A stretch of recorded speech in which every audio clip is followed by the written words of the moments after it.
থানায় মামলা না নিলে আপনি কী করবেন? থানায় মামলা না নিলে আপনি কোর্টে মামলা করবেন। তবে থানায় মামলা নিবে না কেন জানেন? আগে আপনার বিষয়টাকে বুঝতে হবে। আপনি মামলা করার আগে ভাববেন, ওই মামলা কি আপনি জিতবেন নাকি হারবেন? আপনার কি লাভ হবে নাকি লস হবে? মামলা করার আগে যারা এই কাজগুলো ভাবে, তারা কিন্তু মামলায় জিতে যায়। আপনার আর্থিক লস হবে, আপনি আর্থিকভাবে অনেক ক্ষতিগ্রস্ত হবেন।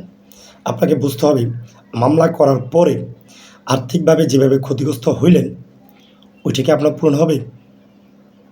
আপনি কোর্টে মামলা করেন, এখানে আপনার কোর্টে মামলা করলে আপনার যে অর্থ খরচ হবে, তৃতীয় পক্ষ আপনারও লস হবে, আপনার যার বিরুদ্ধে মামলা করেছেন তারও লস হবে, লাভবান হবে অ্যাডভোকেট।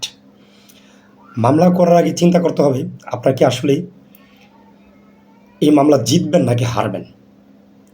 থানায় মামলা না নিলে আপনাকে বুঝতে হবে আপনি কোর্টে মামলা করতে পারবেন, কিন্তু কোর্টে মামলা করার পরে কিন্তু আপনার এই যে খরচ শুরু হয়ে গেল। তবে চেষ্টা করবেন মামলা করার আগে বা মামলা দেওয়ার আগে সমাধান করার জন্য, যতই ভালো সমাধান হয়ে যাওয়া, কারো ক্ষতি না হওয়াটাই বেটার।